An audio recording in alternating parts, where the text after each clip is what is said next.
Student से question दिया हुआ है कि एक ऋणात्मक परिमेय संख्या का गुणात्मक व्युत्क्रम है। The multiplicative inverse of A negative rational number is. इसके ऑप्शंस दे रखे हैं, एक धनात्मक परिमेय संख्या, एक ऋणात्मक परिमेय संख्या, 0 और 1। ये तो जो भी आपका होता है एग्जाम्पल्स हम देख के देते हैं। एक रेशनल नंबर लेते हैं, मान लो एग्जाम्पल्स हम लेते हैं -4/7। इसका अगर हम निकालते हैं मल्टीप्लिकेटिव इनवर्स, तो इसका मल्टीप्लिकेटिव इनवर्स जो होता है वो आ जाएगा आपका, मल्टीप्लिकेटिव इनवर्स होता है मल्टीप्लिकेटिव इनवर्स में क्या हो जाता है, जो डिनोमिनेटर है वो न्यूमरेटर में आ जाता है, नोमिनेटर डिनोमिनेटर में। तो -7/4 आ गया इसका आंसर। अब देखिए ये नेगेटिव है और इसका मल्टीप्लिकेटिव इनवर्स भी नेगेटिव है। और दूसरी बात क्या है, ये PQ की फॉर्म में है और ये भी PQ की फॉर्म में है। तो ये एक रेशनल नंबर है। अगर रेशनल नंबर तो है परंतु ये नेगेटिव है, तो इसका करेक्ट आंसर क्या होगा, बी, एक ऋणात्मक परिमेय संख्या, यानी कि एक नेगेटिव रेशनल नंबर। तो क्वेश्चन नंबर सेकंड दे रखा है, इफ़ 8x - 3 = 25 + 17x है तो x है। यानी कि if 8x - 3 = 25 + 17x then x is, यानी कि x की वैल्यू क्या है, एक भिन्न, ए फ्रैक्शन, बी में एक पूर्णांक एन इंटीजर्स, एक परिमेय संख्या, ए रेशनल नंबर, और हल नहीं किया जा सकता, कैन नॉट बी सॉल्व्ड। तो इसका जो आंसर होगा, देखिए पहले तो इसे सॉल्व करेंगे। ये आ गया 8x - 3 = 25 प्लस में 17x।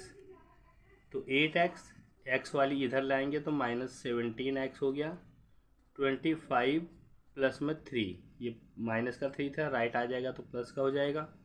तो ये आ जाएगा -9x = 28। अब यहाँ पर x लिखेंगे -28/9, ये 9 ये नीचे आ जाएगा, साइन आपका ऊपर आ जाता है।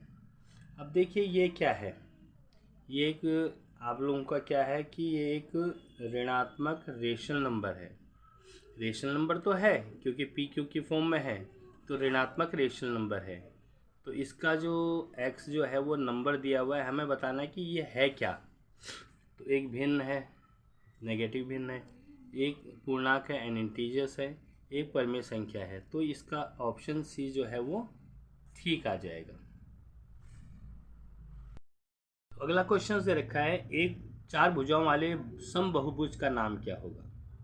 तो समबहुभुज है, समबहुभुज का मतलब होता है जिसकी सारी भुजाएं बराबर होती हैं। तो जनरल सी बात है, जिसकी सारी भुजाएं बराबर हो, ये भुजा भी, ये भुजा भी, ये भुजा भी, ये भुजा भी, तो इसको क्या बोलते हैं, हम स्क्वायर बोलते हैं। जिसकी चारों भुजाएं बराबर होती हैं उसे क्या बोलते हैं, स्क्वायर। तो इसका और ए ऑप्शन जो है वो राइट आंसर है। फ्रेंड्स नेक्स्ट क्वेश्चन है, एक पासा फेंका जाता है तो 2 का गुणज आने की प्रायिकता ज्ञात करो। जब एक पासा फेंका जाता है, पासा होता है इस तरह से, इसमें 1, 1, 2, 1, 2, 3 इस तरह से लिखे जाते हैं। तो इसमें जो टोटल नंबर होते हैं 1, 2, 3, 4, 5, 6। पासे में जब भी अगर फेंका जाता है तो या तो 1 आता है, या 2 आता है, या 3 आता है, 4 आता है, 5 आता है, 6 आता है। अब यहाँ पर क्या होता है, 6 से ज़्यादा इसमें होते नहीं है। आपने सांप सीढ़ी भी खेली होगी तो उसमें पासा ही होता है। तो जब एक पासा फेंका जाता है 2 का गुणज आने की, 2 का गुणज क्या क्या आ जाएगा, 2 का गुणज होता है 2, 4, 6, यानी कि हमारे पास आगे 2, 4, 6, इसके अलावा और कुछ नहीं आ सकता है। तो इसका जो क्या निकालते हैं, प्रोबेबिलिटी। तो प्रोबेबिलिटी आपका फार्मूला हो गया, जितने भी आउटकम्स होते हैं, 3 आउटकम्स हैं तो यहाँ 3 आ जाएगा, और फेवरेबल्स आउटकम्स कितने हैं, 1, 2, 3, 4, 5, 6, यानी कि कुल परिणाम नीचे आते हैं और अनुकूल परिणाम ऊपर आते हैं। क्योंकि अनुकूल परिणाम 2 4 6 है, ये मल्टीपल्स हैं 2 के। अगर ये कैंसिल होता है तो कैंसिल कीजिए, 3 1 जा 3, 3 3 जा 3 2 जा 6, 1/2, और 1/2 आपका ऑप्शन है डी। अगला क्वेश्चन दे रखा है, एक वर्गाकार बोर्ड का क्षेत्रफल 144 वर्ग इकाई है। बोर्ड की प्रत्येक भुजा की लंबाई ज्ञात करो। The area of A square board is 144 square unit. What is the length? तो लेंथ निकालनी है, एरिया दे रखा है आपको। तो आपका एक फार्मूला होता है, length equal to root area, area का स्क्वायर, और एरिया आपका था 144 यूनिट। हालांकि स्क्वायर यूनिट है, मगर हम रूट से बाहर लिख देते हैं तो यूनिट है, स्क्वायर हट जाता है। और इसका क्या आ जाएगा, देखिए 144 के टुकड़े कीजिए आप, 2 से 72, 2 से आ जाएगा 36, 2 से 18, 2 से 9, 3 3 जा और 3 1 जा। तो ये हमारे पास आ गया। यहाँ पर देखिए ये जो आया हुआ है, ये यहाँ पर ये लिख सकते हैं हम लोग, और ये जो इसके पेयर बनाते हैं 2 की पावर 2, 2 की पावर 2 और 3 की पावर 2, ये यूनिट आ जाएगा। यहाँ से जिसके भी पेयर बनते हैं वो बाहर आ जाता है, 2 × 2 × 3 यूनिट, और ये 3 2 जा 6, 6 2 जा 12 यूनिट हो गया। तो जिन बच्चों को स्क्वायर रूट निकालना है डायरेक्ट, वो उसको उनको पता है कि 144 का 12 होता है। मैं निकालने का तरीका आपको बता रहा हूँ। Okay students. तो अगला दिया हुआ है, आयताकार में एक आयत की ऊंचाई दर्शाती है। In a rectangle the height of a rectangle represents, यानी कि किसी भी आयताकार में एक आयत की लंबाई जो दर्शाती है ऊंचाई, जब ये आपका आयताकार आयत होता इस तरह से होता है, यहाँ पर आप लोगों को लिखाया जाता है ऊंचाई, और यहाँ वर्ग अंतराल, इसे क्लास इंटरवल बोलते हैं, और ये हाइट होती है। जैसे 5 6 ये 10 आ गया, 20 आ गया, 30 आ गया, ये 0 10 20 30 40। तो यहाँ पर जो ये दिखाई जाती है, कह रहा है कि आयत की ऊंचाई, जो ऊंचाई दर्शाती है, ये क्या दिखाती है हमें, ये दिखाती है वर्ग की बारंबारता कितनी है। जैसे कि 10 से 20, 20 आ गया सपोज कीजिए। उसके बाद आपको दर्शाती है 20 से 30, ये आपका 10 दर्शाती है। तो इस तरह से ये आपका क्या आ जाएगा, ये हाइट को दर्शाती है, इस चीज़ को, हाइट को, यानी कि फ्रीक्वेंसी ऑफ ए स्क्वायर, ये इसकी फ्रीक्वेंसी को दर्शाती है कि कितनी बार है ये। 0 से 20 कितनी बार है, 10 बार है, तो 10 आएगा। तो ये क्या हुआ है, फ्रीक्वेंसी ऑफ ए स्क्वायर को दर्शाती है। अगला क्वेश्चन देखा है, निम्नलिखित में से किस आकृति के विकर्ण बराबर है। Among the following which figure has equal diagonals. तो फिगर जैसे ये होते हैं डायगोनल्स कहलाते हैं, ये आपके डायगोनल्स कहलाते हैं। जैसे ए बी सी डी, ए सी आपका डायगोनल्स है और बी डी भी आपका डायगोनल्स है। तो किसके डायगोनल्स इक्वल होते हैं, हमेशा ध्यान रख लेना कि जो स्क्वायर होता है ना, वर्ग, उसके डायगोनल्स हमेशा इक्वल होते हैं। Okay students. एक क्वेश्चन दिया हुआ है, 0 to 10, 10 to 20 इत्यादि वाले एक बारंबारता बटन में वर्ग अंतराल की माप 10 है, चौथे वर्ग की निचली सीमा बताइए। तो ये क्लास इंटरवल दे रखा है 0 to 10, 10 to 20, 20 to 30, 30 to 40, 40 to 50। तो इस तरह चलती है, क्योंकि इन सब में गैप बराबर होता है। अब इसने पूछा है आपसे कि चौथे वर्ग की निचली सीमा क्या है। ये पहला वर्ग, ये दूसरा वर्ग, ये तीसरा वर्ग, ये चौथा वर्ग। चौथा वर्ग है ये, इसकी ये कहलाती है निचली सीमा, जिसे हम कहते हैं लोअर लिमिट, लोअर लिमिट। और ये कहलाती है आपकी ऊपरी सीमा, यानी कि अपर लिमिट। तो इस क्वेश्चन में आपसे पूछा उसने कि इसकी लोअर लिमिट क्या है। तो लोअर लिमिट तो इसकी 30 है भाई, 30 है। अगर अपर लिमिट पूछता तो आप 40 बोलते इसको। ओके स्टूडेंट्स, तो अगला क्वेश्चन देखा है 23 के वर्ग का इकाई अंक क्या है। तो 23 का किसी भी नंबर का अगर हमें घन का अगर इकाई का अंक निकालना है तो ये जो वंस डिजिट नंबर है उसको आप 3 बारी मल्टीप्लाई कीजिए, 3 इंटू 3 इंटू 3, तो ये आ जाएगा 3 3 9 9 27 27। और यहाँ यूनिट प्लेस पर देखिए क्या आ रहा है, यूनिट प्लेस पर 7 आ रहा है, तो इसका आंसर जो होगा वो 7 होगा। तो और इसका क्या हो गया, इसका जो करेक्ट आंसर है वो बी है, क्योंकि हमें बताना है यूनिट प्लेस का।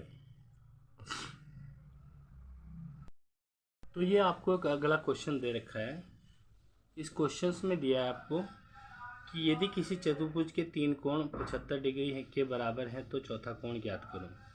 तो 3 कोण जो है, मान लीजिए चतुर्भुज है ए बी सी डी, तो ये भी 75, ये भी 75, ये भी 75, आपको ये निकालना है। तो हम जानते हैं चतुर्भुज के चारों कोणों का योग 380 डिग्री होता है। तो एंगल ये आ जाएगा ए प्लस में एंगल बी प्लस में एंगल सी प्लस में angle D equal to 360 degree. ये 75, ये 75, ये 75, इसको निकालना ही है। चौथा कोण 360 डिग्री हो गया।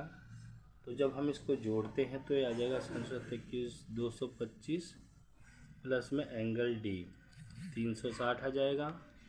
डी की वैल्यू निकालनी है 360 माइनस 225, तो डी आ जाएगा 55 डिग्री, 155 डिग्री इसका आंसर आ जाएगा। तो आपका ऑप्शंस क्या ठीक है, डी ऑप्शंस आपका करेक्ट है।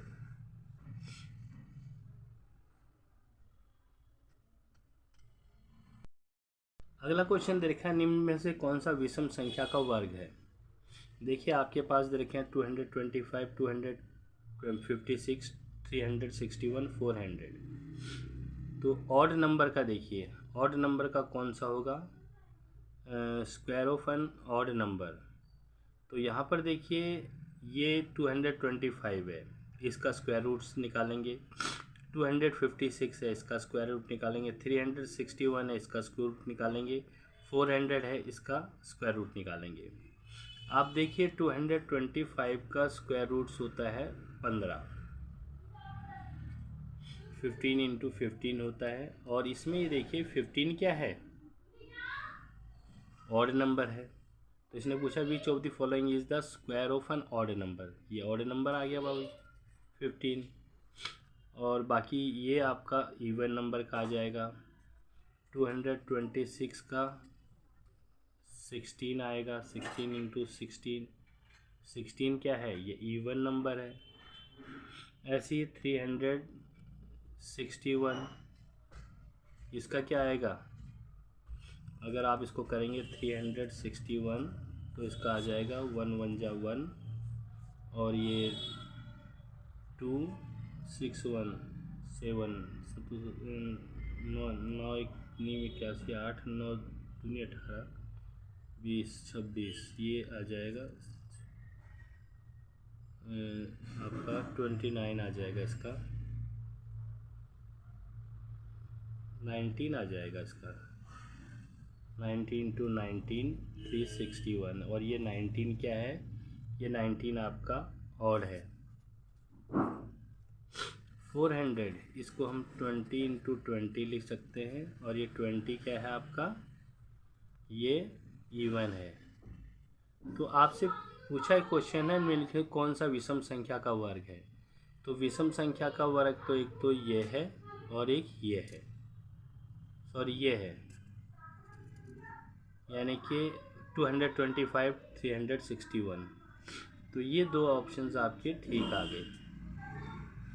361 का क्या होता है, एक एकम एक आ जाएगा, 2 6 1, इसका स्क्वायर निकालते हैं तो हमारे पास आ जाएगा 2 9 19 81 9 19 81 8 9 1 2 18 19 20 26 ठीक है 19 आ रहा है। तो ऑड नंबर के ये 2 हो गए आपके, ठीक है, ये दोनों में ही आप लगा सकते हैं।